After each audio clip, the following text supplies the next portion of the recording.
Hello, everyone.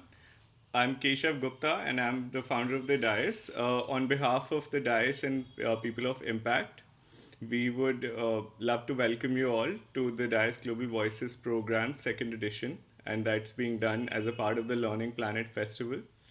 The Learning Planet Festival is celebrating education, the International Day of Education, and on the theme of learning to take care of oneself, others, and the planet. The Learning Planet Festival was launched by the Learning Planet Institute, formerly known as the Center for Research and Interdisciplinarity, based out of France, along with UNESCO, and this is the third edition of the festival. This year, we have seen over 400 events happening around the world, online, on the ground, hybrid events, and there have been 250 partners around the world who've gathered together to celebrate the International Day of Education. So, I think on behalf of both the Dias and People of Impact, we are very grateful for all of you to join us. Today, we are discussing the future of education and the role of industry in the same.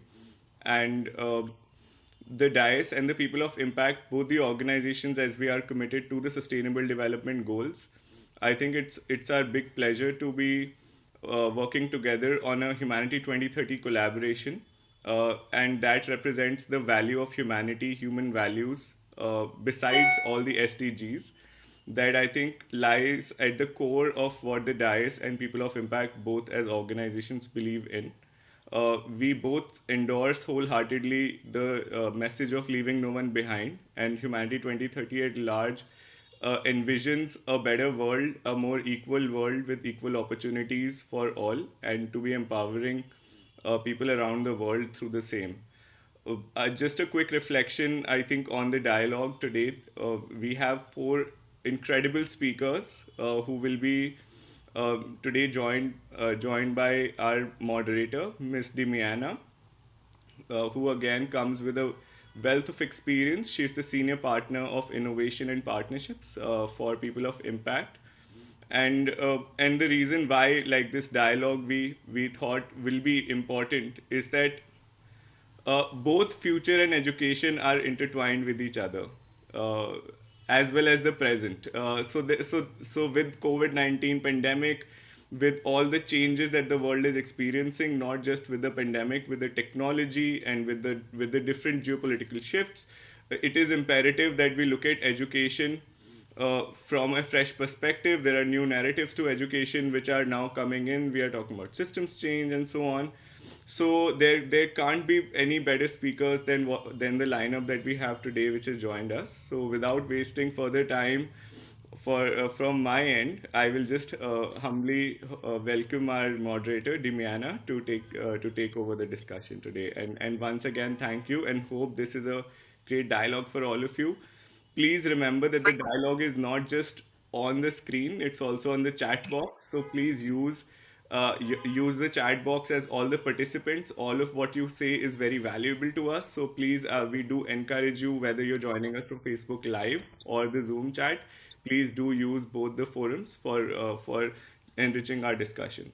Thank you so much, and best wishes to all of you. Over to you, Dimiana. Right, wonderful. Thank you, Keshav. Partnerships like ours are essential to innovating a better world for all of us. And like you so eloquently shared, leaving no one behind. I'm Dimiana Farag, and I'm from People of Impact. It's a social impact consulting and innovation and collaboration platform focused on advancing the SDGs and driving inclusive economic growth and development. And our vision is to create a more inclusive, sustainable, and equitable future for all. A world where education is recognized as a right, where quality education is accessible to all, despite their age, gender, status. The cornerstone of our work is to ensure, again, that no one is left behind. Let's keep that in mind always. So today's discussion directly links actually to the UNESCO's recent global report, Reimagining Our Futures Together, a new social contract for education. And in that report, it called for a social contract based on two principles. One, assuring the right to quality education throughout life. And the second, strengthening education as a public endeavor and a common good. Joining us today is a brilliant panel of experts from diverse experience, from the private, public, and academic sectors. We'll be discussing the role of industry in the future of education, challenges our speakers have seen most urgent, possible solutions, and key points we can take away, each one of us. Each one of us has a role to play in redefining our future. So I'd like to welcome first our audience as well. Like Keshav mentioned, it's in life that we all engage with each other and really where true education comes. And throughout this discussion, I invite you to share your thoughts, comments, and questions in the chat. And following questions that will be posed to the speakers, we'll also open up to question and answers. And now without further ado, I'd like to introduce our speakers, Dr. Mubina Iqbal, Iman Hamshari, Suzanne Essayed, Manal Zainuddin. Dr. Mubina Iqbal is the head of general education at Amity University, Dubai, an academic leader with over 17 years of experience in higher education, expertise in strategic planning and implementing academic programs at a university level. Passionate about inspiring students by creating an ecosystem of mentoring, counseling, and facilitating achievement of their professional goals. Iman Hamshari is Director of Educational Innovation and Engagement at Talim Group. With over 15 years of experience in grades K through 12 and a master's degree in international policy and management of education, she's a design thinking facilitator, teacher training, experienced in developing school-based innovation policies, strategies, and STEAM programs. Suzanne Sayed is Safety Policy Manager for Africa, Middle East, and Turkey at Meta, formerly known as Facebook. She's Egyptian, based in London, with extensive experience across the region. Prior to that, she has 7 years of experience as a management consulting across the MENA region and UK, with a focus on the public sector and governments. Then she holds a master's degree in policy studies and education from University of College in London. Manal Zainuddin, a founder of Orbit's Development Code, global education consultant, and certified quality management specialist. She has 21 years as a teacher and director. Manal has experimented and she has been experimenting and researching practices responsive to her passion in education and her inner call to solve problems at the grassroots level first. She has long been experiencing, implementing, evaluating, and supporting a belief that education exceeds teaching and learning. She has trained hundreds of leaders and teachers and has been recognized by the Ministry of Education. Manal helps students redesign their environments through her research-based quality targeting approach for conscious learning and programs about conscious leadership, quality management, climate and culture, and conscious development of leaders and teachers. Whew, you are all a powerhouse, an amazing group of women that really, if we haven't learned just from your experiences alone, I don't know what we would. We all are. Yes, and we're so happy that you're here to join us. And so what we'd like to do here, first to start off with, I'd like to ask you your first question as what are your most urgent challenges that you recognize today for the future of education? And also I welcome the audience. Please, I invite you to write in the chat also your thoughts. Should we start with Dr. Mubina? Thank you, Damiana. Thank you for inviting me to this esteemed panel. I'm very happy to be part of People of Impact. I think the work that you're doing is amazing and glad that you have made us part of it. Speaking about the question, I think education, especially over the past year and a half, has seen such an historic disruption owing to the pandemic, and nearly 90% of the world's learners have been affected by it. I think it has also brought about a very deepened technology divide. Keeping that in mind, in general, if we have to speak about the future of education, I think the most three challenges that I feel that are dominating now, the first one is the industry-academia gap. So this gap that we speak about has been established, I think, decades ago, and it still exists, and we're still talking about it till date. Gaps in many forms like skill gaps, knowledge, culture, mindset, and so on. Learners by themselves form the very core of our entire education system and process, and preparing them for industry, preparing them for employability, and continued sustenance of them is very, very vital. So when you read the report that has come up by OECD 2030, the projected growth of technology is way higher than the projected growth of education. So if you're talking about the gap now, what is going to happen in 2030 and who is going to be accountable for it?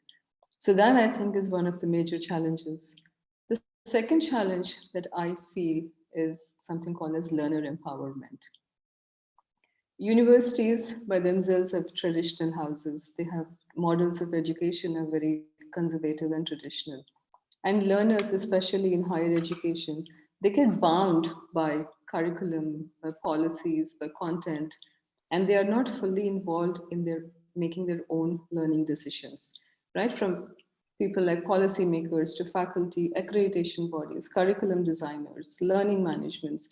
They are all those who design or the journey of the learner. And the third major challenge that I feel exists is inclusivity of education. As you said, EFA, this Education for All, it has always been an overarching SDG for UNESCO mandate, and which I think UNESCO in its recent report has said it has not been achieved yet. So providing this kind of an equitable learning opportunities to a very diverse population is still a challenge. So diversity exists not only in the form of ethnicities and region, financial diversities, cultural, socio-economic, these still exist. And I think the pandemic has brought in a new diversity, which is called a digital divide. So learning for life and furthering of education, literacy is still not reached as epitome of what we call as an inclusive education. These, I think, are the three major challenges that the future of education is going to see right now. Wonderful, thank you. Iman, would you like to share?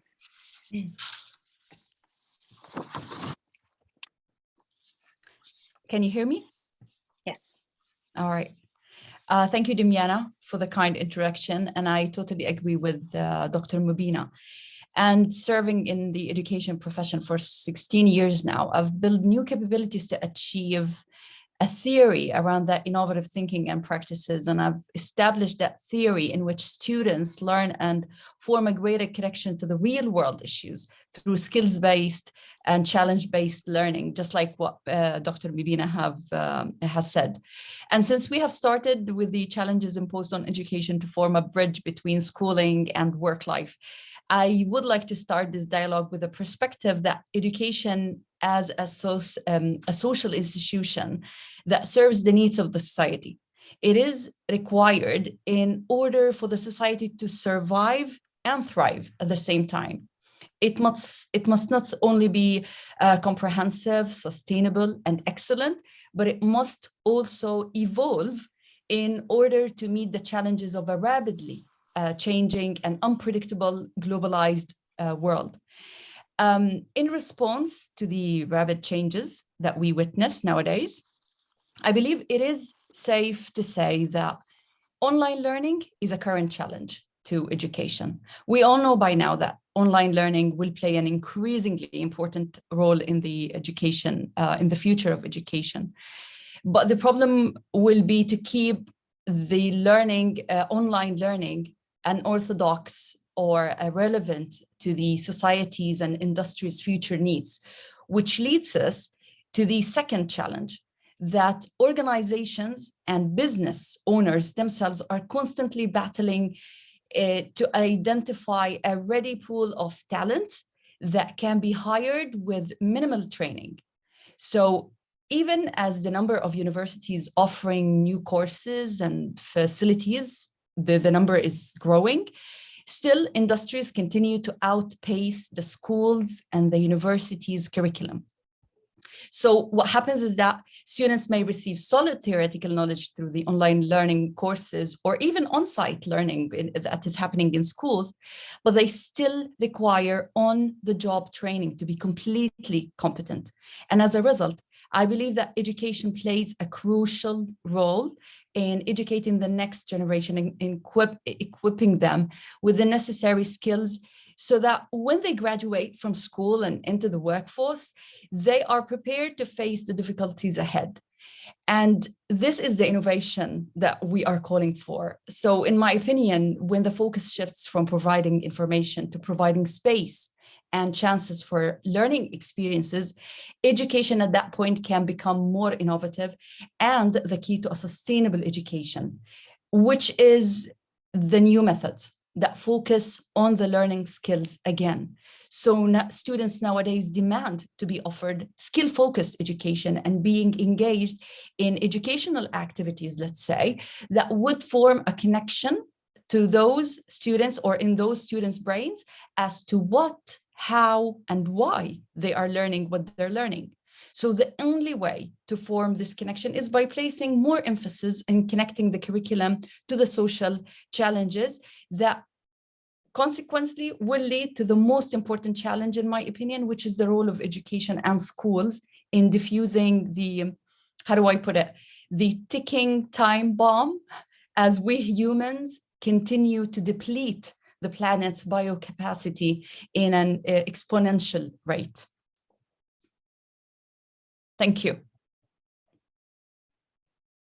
Yes, I think that ties in well with the online components. And Suzanne, your background and your knowledge would definitely lend to this. How do you see these challenges combining the two? I'm hearing inclusivity, I'm hearing online learning, I'm hearing innovation. Please. Yeah, no, first of all, thank you so much for including me in this panel, and also really appreciate all the panelists' insights. It's really interesting. And I think one of the things that sometimes, and especially in more developing and emerging economies, it's one of the really crucial things to appreciate the level of maturity or sophistication in the infrastructure, and also in the accessibility. Especially with COVID, we have seen around the world how many children were actually barred from the education just because of the lack of accessibility and lack of connectivity. Very basic things that sometimes, if we try to import any kind of education frameworks, sometimes it becomes a very neocolonial way of, improving education, which leaves a lot of people behind. Really creates a distinct of what is really needed by that specific labor market and what is really being educated at that level. So I think, of course, there is a need to really create a policy forum between an industry and between also education policy makers and the students themselves and the learners. And creating that forum would really then initiate and really find out what is really needed for each country, instead of using a blueprint, which unfortunately, for example, there's that big thing working with governments and working with in tech. Sometimes you find, let's use the best practice of Finland. Why do you think Finland would really apply to another nation? That does not make sense, so it's really crucial to really take a step back and really try to find out and ideate and listen, be on a listening roadshow with those specific labor market, that specific, educators and also learners, to really understand where do they need to stand. For example, something at Meta we are very proud of doing is really investing in digital literacy, because also digital literacy is as crucial as anything else that's going on now, because it is part of kids learn how to use an iPad before walking. So this is something really crucial to invest in and to really understand its importance, but also, again, going to the same thing of appreciating where each nation stands, where each economy stands, and it's nothing bad or nothing correct, but to avoid the blueprint, or let's use a best practice method, that would be an ideal situation, at least. Thank you. And this is also valuable and holistically, Manal, you're tying all this together, and your background is inclusive of much of the points that were mentioned, and your knowledge in radicalizing education. Please share. Thank you so much, Damiana. I'm very pleased to be with you here today with this esteemed panel as well, and with the audience. Actually, yes, whatever was said comes straight to the point. And I think one of the best things that we have to do is to re-examine our value chains. And what I mean by that, if we consider Porter's business analysis model, the value chain, which we already know this is the basis of the business, if we look from this, if we transfer it from the business vantage point to the education vantage point, and we consider that, and what he states is that you cannot understand the value from just looking at the firm, and that's what he called it, as a whole. All the value stems from those inner activities, those detailed strategic steps that are taken inside the institution. It means from the very beginning of production to the end of the delivery. So it's the same thing here in terms of education. When we really consider what we are teaching, mainly the content, and the industries actually are dictating us what we have to teach. So when we consider the content that we are teaching and our assessments actually, and basically the standards that need to be refined and the assessments that need to be personalized rather than be standardized the way it is today, well, we will definitely have a clear point and a clear vision of what the future of education should be like. And I think, for example, if we look into those practical steps and the activities that take place in our schools every day. For example, talking about sustainability, we all know that there is this sustainability, there are the learning objectives of sustainability. So if the school itself starts from this resource, which is available for all of us to use in our schools, and usually it is the ESD in particular, and it handles the cognitive, social, emotional, and behavioral domains. So with these learning objectives, when the school puts in its perspective and its school improvement plan to have all those, for example, objectives, then the process and the path will be clear because our objectives will be clear. So we really need to have those practical steps. And for example, moving also forward with sustainability, there are 3 domains of sustainability, mainly the technocentric, the ecocentric, and the social and the sociocentric. When we are connecting these 3 together, and then this is when we reach this inner part, which is sustainability that can be applied to all types of industry. Our main problem is the division, this separation, these gaps between the real world and what's happening inside the schools. And I think now we need to take these steps. So instead of just talking to our students about engineering, civil engineering, why don't we consider working on the sustainable civil engineering projects? For example, why don't we explain BIM, for example, the building information modeling. So when you start giving those main, what I call trigger, we can start sparing some ideas, then we are, I can say, gradually moving from the conventional way of teaching to this other innovative, which we are all calling for. So we need action steps mainly.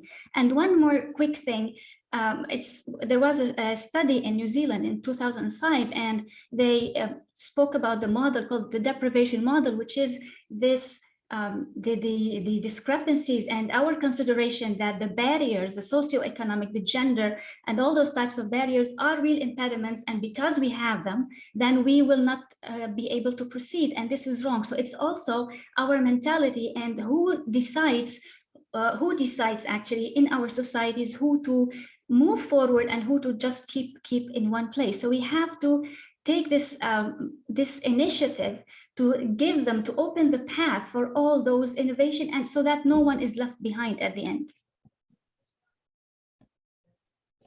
Thank you. This is all so valuable. And I'm seeing some incredible comments in the chat as well. Jasmine, really great points. We talk about innovation. We're always focusing on tech-based innovation, but many challenges require social innovation, which relates entirely with what each one of you shares. Now, moving forward, we've mentioned points about inclusivity. We've mentioned points in various different areas. As far as one size fits all does not work with different countries, with different in different regions, in different areas and societies. Innovation needs to be customized. And so my question then following to that, who do you think the key players are? Suzanne, you had mentioned a policy forum where we all sit at one table. Who should be sitting at that table? I mean, are we overly ambitious in thinking the entire world can sit at that table? What are your thoughts on that? Who would be the key players behind this that would make an effective change and really change the system, the way it's run? Or Suzanne? definitely it would depend on the country, the region that you're concerning with. So for example, some of the key ones that are should always be there are policymakers. And the reason I say policymakers and not politicians is that because politicians can change. You need policymakers who actually can carry out this agenda in years, or even like there is a succession plan over there to give it to others. But also you need private educators, you need public educators or public institutions. And of course, you also need, if needed, for example, financial institutes or entities, because at the end of the day, that would also really be essential. You need the educators themselves, some people, if you have a union, that should be part of it. And I believe, of course, the learners themselves, or, they should also be available. And of course, industry should also be part of it. This is the industry. And the thing is, I think the issue is sometimes industry is really watered down to like a few couple industry representatives. But we really need to think also of where the economy is heading. There needs to be a socioeconomic and a political kind of analysis before getting everyone together and really identifying the key players who would be investing in that specific economy. But more than that is that also, for example, if we take some of the EU examples, is that they also include innovation centers where they are specialized in really thinking outside the box and not in the terms of bureaucracy that sometimes other entities would see it from. So I think this is some of the things that we can have in this policy forum. But also the key thing again is really creating a baseline research to really understand where we are and where do we really want to go, and what can really actually support us, and at the same time to also be globally competitive. So even if we're doing something including digital, we need to then also involve people who would ensure that connectivity. And we see it a lot from our point of view, where now there's a lot of work by big tech, getting involved to make sure that Africa or Middle East is getting more and more connected via the internet by huge infrastructure initiatives. So it's also really crucial to take that into consideration and not assume that the fastest thing to do is to put everything online just to catch up globally. Now, in this case, I in the past, I suppose innovations have been sort of driven by government or more of the policy pushes, of course, initiated and driven to increase engagement and build on the economy of countries. And so from the higher education standpoint and the younger years, Dr. Mubina, Iman, how have you seen the engagement? How do you see who should be the drivers behind this? Is it industry that should be making the first move? Is it the educational institutions? Who should be? And of course, Suzanne and Manal, please jump in. You've been in touch, Manal, with educators for many, many years. And so from the learning perspective, who should drive this? It could be a collaboration. I believe it should be a collaboration between business owners and academia. Because as we see that the globe transitions from an industrial to a knowledge-based economy, then the increasing demands of the new generation requires our education system as a whole to adopt an interactive approach with proper, of course, planning, strategizing of policies to use innovative practices and focuses primarily on engaging those students in those learning experiences where they can apply their own logic and knowledge, and as well as real life required skills. So I believe by collaborating with business owners, financial experts, governmental entities, with the educational institutions, we could build a strong bridge between academia and the industry needs. So I believe, I also agree that educational stakeholders and policymakers, financial experts, let's say, those who continue to approach education in the same way that we did a decade ago, where we placed, like the old ages, we placed teachers as the only source of information.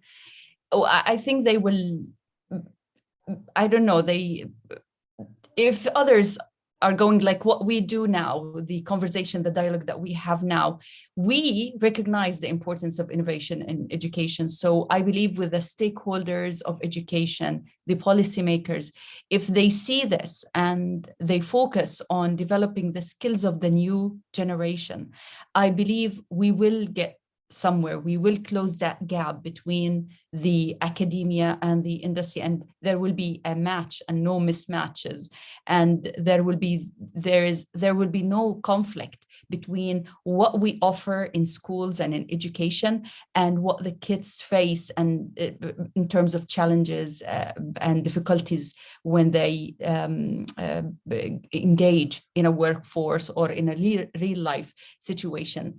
So this way, I believe we will increase and improve the number of individuals in our community who contribute positively to our community locally and globally.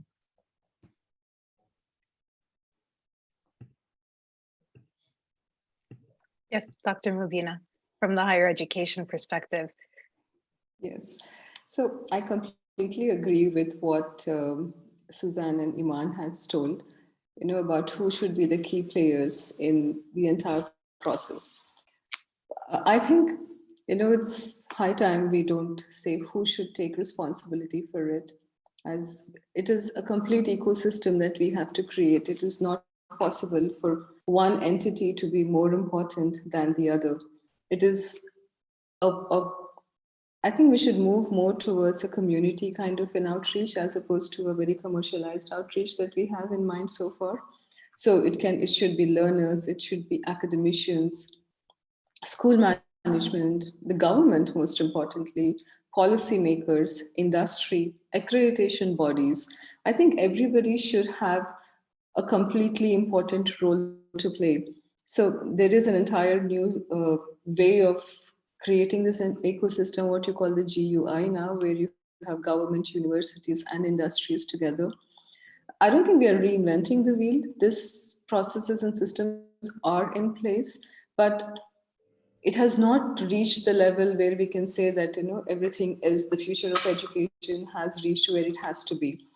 If I have to specifically say a few changes that I would like to mention is probably one, as Suzanne also told, innovation in education, right? So every university, including our own university, we have innovation centers, we have incubation centers, and it is mainly for entrepreneurial and startup ideas. But when I say innovation in education, it is the pedagogy, right? Like how you teach in the classrooms. So moving away from traditional models of teaching and then coming up to very project-based models, right? Whereas, as she also pointed out, civil engineering project, rather than teaching the theoretical part of it, it makes a lot of sense for them to move into the industry, look up for a problem, get a project, and then work backwards and then submit that back to the industry. So that, as it is, brings up a great connect. Then the second thing is something called as immersive community engagement. Now, immersive community engagement is, as one of the speakers very clearly mentioned, that we had to have training. I think Ms. Iman mentioned this, that many companies do not provide training for fresh graduates, and they want to employ them at lower pay scales, which is true. That is what is happening. So then the education system comes up with a model where you have internships, where you have students going and working in the industry and getting credits for that, so that before they move out and before they start working into the entire workforce, they are already at least slightly prepared to where they are going. And of course, how can we forget the faculty themselves, right? When you speak about faculty, they are the main source where the knowledge is imparted. They are the ones who hold the fort. They transfer whatever the curriculum has made into the minds of students. And I think the pandemic has shown us how unprepared faculty were into handling technology, into handling online classes, into simulations, especially when you have scientific subjects. I don't think faculty could take it that easily. At least I can say a majority of faculty. Universities where this was already a culture, for them the transition was slightly easy. So upskilling faculty, training them at regular basis, which does not seem to be, there are a lot of conferences where knowledge is shared, but faculty's hands-on skills of how to keep themselves abreast with the more technological changes happening. So that is the one thing that should be done. And of course, industry. Industry is a major player, because that will be the end point where the entire process stops. And that is where the industry has to come back to us in various forms. They can come back to us with engagements, they can come back to us with consultancies, or they can come back to us. I think one of the major roles the industry can play is set up their own offices. Major companies have their own offices in one of the universities that they adopt, right? Like for example, Facebook takes graduates straight from Harvard and Stanford. So there is a small model that exists, but this is not a widespread and a grassroots model, which is, I think, one of the main innovations or main changes that should be happening in the industry and the education scenario. And that is where I see as the major players. Thank you. And so I'm seeing a community collaborative approach, an ecosystem coming together. Yes. So we've addressed government, industry. Each of you have mentioned a piece of each different player that should be involved. I'm wondering, and Manal, I'd love your thoughts on this as well, and Suzanne, as far as the role of entrepreneurs and youth coming at the table. Where do you see their role in this ecosystem, in collaborating with educators, in really having a voice at the table? Yes, I think what the panelists have mentioned, all those are key players. And the best thing is to think about the collaboration, because without the collaboration, then this is something that cannot be done alone. And if you allow me, I will be very quick, explaining just or adding a certain point to all whatever we have mentioned, because I personally see education as learning, not education the way we see it. And sometimes I ask myself, and I asked myself these questions years before, what if we were given other types of projects, other types of activities inside our classes? If we had done that, would we have reached this stage with this climate crisis, for example? Would we have been forced to set 17 sustainability goals? We wouldn't have had that. And if we ask ourselves also, if we really had those different types of experiences within the classrooms, between the interactions between the teachers and the students and the communities, would we have those high rates of crimes, of children abuse, of elderly abuse, of gender inequality issues, and so on? So that's why I talk about orbits as or BITS: own your way, raise your standards, believe in your assets, I integrate your mind and positive energy in motion in every day, in all the tasks you do, tailor to your needs and aspirations, and spot and solve your problems practically. So here, if we really try to unlearn all those fixed equations that we have been programmed to do, then and learn something totally different. And I see learning as the as a fourfold structure. Actually, it's learning from our inner self, it's learning from the school, learning from the community, and learning from the parents, learning from the community, which means that we do not have to put the entire pressure of learning and growing on just the schools. We have to distribute it on 4 levels. Now, this might sound unconventional and hard to materialize, considering the jurisdictions and the educational systems that enforce our assessments on us. And we know that we are always asked to provide high scores and compete. But if we really think about it this way, then here comes the roles of the entrepreneurs, comes the role of the educators. So educators inside the classes are given different type of training, so that they are redirecting this learning to meet immediately the workplace, in whatever form it is, and all types of industry. Plus, it will help maintain this balance, which we truly need. We are all moving into technology now, this technology-based communities, but we do have to consider I will not just say the social emotional, it's even beyond that. So moving to the thoughts of the entrepreneurs and what they can bring to the table, that's very important, because what entrepreneurs can do actually is to customize. And by customization it's just like having the sculptor tool, so that you take a fixed system that is known to everybody, and this is the norm, and we cannot just move away from the norm, and try to recreate it in the way that really matters to our community. So instead of wasting all those years in our school years, whatever we studied in the school and university, we have just forgot like 80% of it. We are using only the 20% of what we have done. So I think entrepreneurs can bring on those solutions, those smart, intelligent solutions, those tools to have those research-based plans, strategic plans that are effective and efficient. And this is agility mainly, which we are expected to teach our learners as well, and help the youth, because these are what the youth needs to be self-directed. They need to be agile. They need to be also authentic in what they're doing, because we don't have time to waste. So it's in these 10 years, if we don't work strategically and authentically, then we will not be able to reach our goals and maintain our planet. Thank you. And I would love to learn your thought, like Dr. Suzanne, I'd love, please, your input as well on the additional players, if they've been included or not. Who else needs to be at the table, and how can we incorporate that, even specifically, even to the point of accessibility, access to education? We're discussing the relevance and the essentially how relevant education, the skills students are learning right now with the industry requirements and skills needed for job training and filling those roles. But what else is needed? Who should be at the table to ensure the access is there?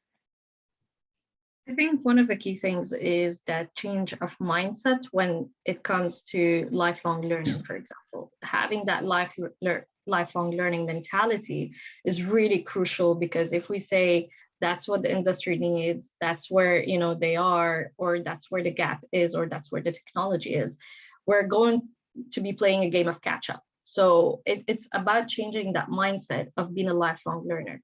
For example, in Singapore, so one of the ways they made sure that citizens do have a lifelong learning system is that they created a credit system for all of the citizens. So even senior citizens, if they want to be educated in something, in some cyclical industries, then they're able to be educated on that, and they are, they're proven to be still relevant to the economy, as they would call it. So having that mindset, first and foremost, is changing that mindset. But also with regards to entrepreneurs is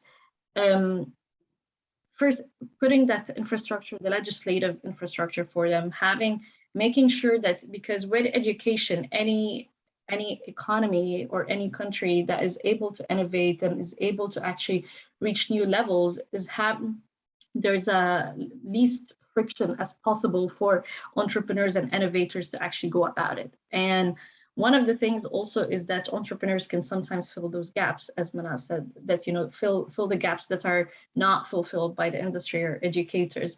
But also sometimes what I've seen happening is that pushing everyone to become an entrepreneur. Not everyone is going to be an entrepreneur. Some people are going to be employees, and that's completely fine.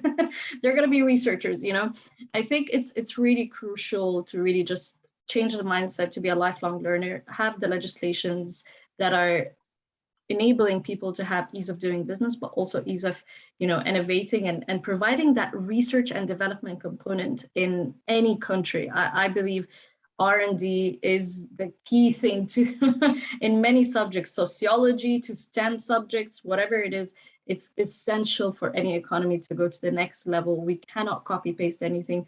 You cannot take someone's best practice and say, this is going to work for me. We have to really be well-rounded in our analysis, but definitely legislations, research and development, and changing the mindset even for people, which sometimes you see, like, you know, youth are growing up, they're like, yeah, I'll work for the government because it's a job security. And a lot of the governments now, even in the Middle East, are trying to shift that mentality and trying to get them to think more creatively of their jobs. I think Wonderful. I totally agree with Suzanne, and I agree with Manal too, that entrepreneurs, as you asked Damiana, the role of entrepreneurs in the entire ecosystem, I think they play a major role in the ecosystem, especially in higher education, if I have to say. Entrepreneurs bring at least one thing, that is investment, right? Investment, funding, research ideas, mentorship to great ideas. Right? There is a lot that they can do in an educational setup. And entrepreneurs by themselves are, they would have gone through a journey, they would have gone through a process. So that is something that they can always come back to share with their with the student population. Entrepreneurial mindset, there is something that a lot of students do possess, an entrepreneurial mindset. So every time when a university launches an idea, and the idea comes up at a very early age, maybe let us say when the student has just entered university, but the student has to leave the university to be able to do something with that idea. So that is where we call in entrepreneurs to help them incubate the idea, help them turn that idea into a project, and teach them the business model, provide them the required mentorship, and handhold them till they reach a certain stage. So on that note, I feel entrepreneurs actually play a very great role in at least in the educational setup. I would want to know what would Iman like to say to that? Actually, on that point, sorry, Iman, did you want to share? I really wanted to second what Susan said about the mindset. Yes. So the whole thing comes down to the mindset, and we need to focus on changing the mindset. Yes, entrepreneurs are really important, and we should encourage it and push for it, and push our students to reach beyond their limits. But at the same time, to just create that balance, we don't want everyone to be entrepreneurs. No. But we just want entrepreneurs. We need them. Yes. At this point in time. And you see, the only way we change mindsets is by designing those learning experiences. We need to start from now. I love everything about, yes, planning, strategizing, crafting policies and everything, but let's just go down deep. The essence of all of this is how we instill in young people a love and a respect for nature, for their community, for their life. We need to deepening their understanding of the valuable, previously overlooked knowledge and the appreciation for life that previous cultures can teach us. This is another aspect of a sustainable education, when making students aware of the local parameters of environmentalism, so that they don't fall into the trap of viewing global, because this is what we face right now, the current generation. I don't know if it's because of the previous years of traditional teachings that we have offered before, but the current generation view global issues as general, and the global needs are distant needs. So we need to change that. We need to stop them from ignoring their immediate surroundings, if it makes sense. So yeah. Yeah, I completely agree to Iman. You know, the kind of skill sets that are being asked for these days are very emotional and social. You know, Yeah. skills like empathy, skills like resilience, skills like sympathy, understanding. So these are the kind of skill sets that are seem to be in demand as opposed to the very practical skill sets that used to be there. So, Exactly. and even if you talk about jobs, yes, they think due to technology, a lot of jobs are being taken away, but that's not completely true. Only the routine jobs are being taken away, but there's a lot more non-routine jobs coming into picture, like data scientists, critical thinking, creative thinkers. So the entire mindset of the student population, I agree, it needs to undergo a kind of a change that is required for the present world scenario. We need to allow more space and chances for the young generation to explore and imagine. I always in my innovation classes, when I offer them a challenge or impose a challenge on them, they say, Miss, can we be crazy? Like, can we imagine it? And I'm like, if you can imagine it, then it will happen. All you have to do is just imagine it. So this is what we want them to, what we want to encourage. We want them to imagine solutions, because the moment they visualize it in their heads, it'll be able for them to see it, and they realize that, okay, it's possible. It is Yes, possible. we can change. We can change. If you can think it, you can do it. Bravo. Yes. So now that we are losing time, I would like to ask I you didn't keep track of time. Honestly, it just went so I know. fast. We could go on about this for hours for sure. It's such a I guess rich so. topic, and there are some really great comments in the chat from the audience and some really insightful perspectives. And like where one here, Sarmad, he's mentioned we need students to be compassionate and concerned citizens, taking active participation and accelerating the collective well-being of our communities and planet. It all starts with education. And so Sure. tying that in with the topic of our conversation here and the role of industry in the future of education, what would you like the audience to take away from this conversation? A point or two that they could really take in practice, and really practical tips or takeaways that come out of this. There's Dr. one Medina. point that I think we haven't touched upon when you said industry. It is the alumni, right? The entire student body that moves into the industry becomes the university or the educational system's alumni. So they can be great stakeholders to connect the industry and the education. And so it can be I think what is required as a big takeaway is the framework that needs to change, or that needs to be remodeled into making everyone accountable for creating this complete ecosystem that we require, from alumni to industry having something like an academic officer in every industry that they start, as opposed to, forget about very big industries, even a small industry should have one academic officer who ties up with some university in order to constantly create that synergy.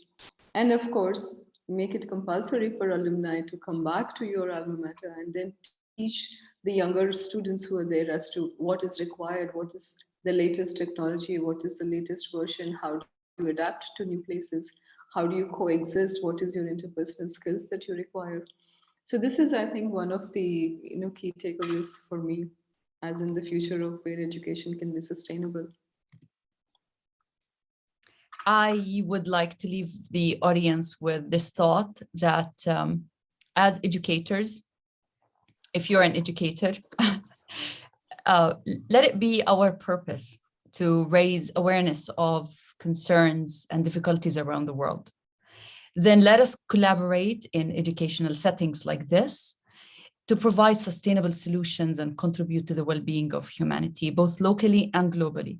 So if we all share a common goal like that, when we offer opportunities of knowledge to our young generation, then I believe we will achieve the sustainability, not only in education, but in living, sustainability in living that we seek. Susan? Yeah, I think one of the key things, or a couple of the key things that I'd like to leave the audience with is engagement. Always engage either the industry specifically, go out there and engage, the different elements. Do not limit education to having it in school or university. Have always the different stakeholders being involved from the get-go to really achieve something. Also, the second thing is allow your students to fail. There should be no fear of failure.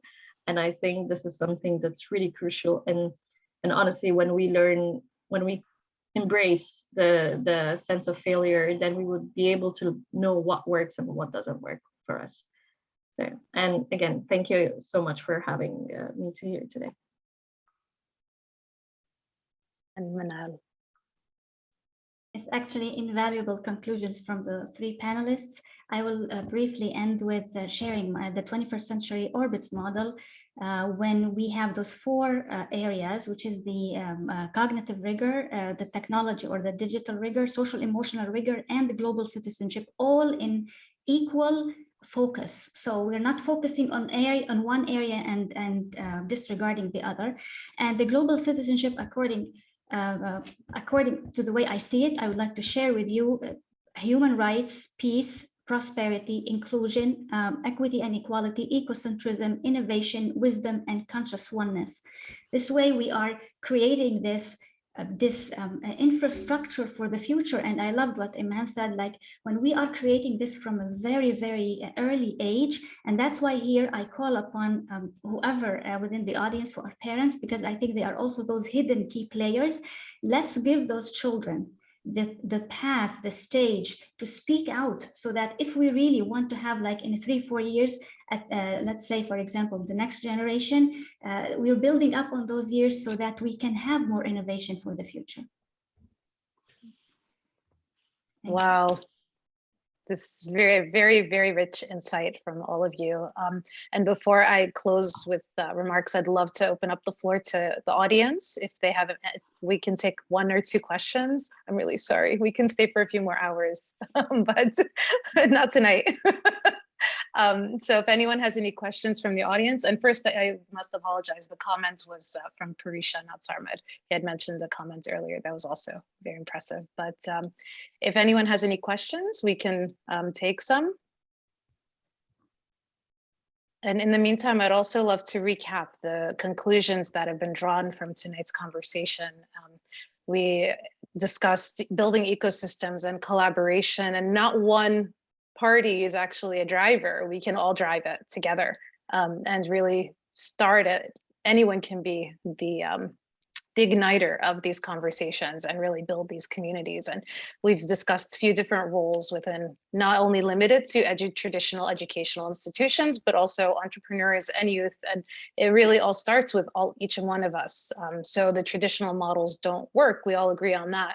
And so to transition into more creativity, more imagination, reimagining our future is really where we should go. And we've got some great tips from our speakers here in engaging alumni, in learning from the industry perspective and really engaging with them and building that ecosystem further from within the higher education system. And educators also, as Iman had shared, very valuable. The advocacy efforts and really the building up of the need and raising awareness, as well as co-creating solutions together from the educator perspective. And Suzanne and Manal, also very rich insight. Manal, you had so much involved in your takeaway that I'm going to have to look it up on your website. But essentially, the global citizenship, social, emotional, cognitive, and Suzanne finishing up with allowing students to fail. And there's really no such thing as failure. It's all a learning experience. And so I thank you all. And I see that there are no questions in the chat. So I'm going to pass on the mic to Keshav. And thank you all. Thank you. Thank you. Thank you. Thank you so much, Dimiana. And I think one reflection that I usually have on education that I can share from alluding to one of my favorite philosophers and educationists, John Dewey, is that education is not the preparation of life, but life itself. So I think it's adding to everyone that has said something. I think we should also see the live examples of what education can do to inspiring leaders, how it has built us, and how then we can emit more light and I think help to the rest of the world. And I think one key takeaway again for me that I can say was that there is education is also important to bring things from within us. So I think this is where a lot of compassion, I think collaboration, empathy, creativity can be really unlocked from within all human beings. And I think finally, today I was watching a science show on one of the OTT platforms, and they were talking about how the beaches that we go to, the white sand beaches, they have been formed from the fish over like millions of years, and so is the limestone, and literally everything that we have done is with all the other life forms. So I think one key takeaway for me was a reflective question, that what will I leave behind as my legacy for the future, and how our actions today are definitely going to be remembered and have an impact for a very long time, which is where the future of education ties into the present with all of us. So thank you to all the speakers, our esteemed panel, and our moderator, Dimiana, for this amazing dialogue. To all our wonderful audience members who've been enriching the entire conversation through their perspectives on the Zoom chat and the Facebook Live. Some people never are on the screen, but they play very big roles. So I'm just going to quickly acknowledge them as well as our partners, people of impact. Their founder, Noha Hefni, our beloved colleague. She was unwell, so she could not make it, but just due credit to her to also envision this entire conversation. Colleague Sandra from People of Impact, Jasmine from the Dais, Arshia and Sangeet, who wonderfully supported us with a very smooth conversation today. So thank you once again, all of you. We will be taking all these conclusions and we will be taking them ahead to the Learning Planet team. And again, the journey doesn't conclude here. I think, for the matter of fact, it starts from here. So let's hope that we can all actually make these takeaways actionable through our respective roles, whether we are in the industry, governance, whether we are an entrepreneur, whether we are a student. Let's all make the push from wherever we are, and it may be something from here or there, but we are trying to move the same mountain together. So, with that hope, we will be concluding our dialogue. And once again, a big thank you to everyone. And thank you for joining us for the Learning Planet Festival. Thank you so much. Thank you very much. Thank you. Thank you all.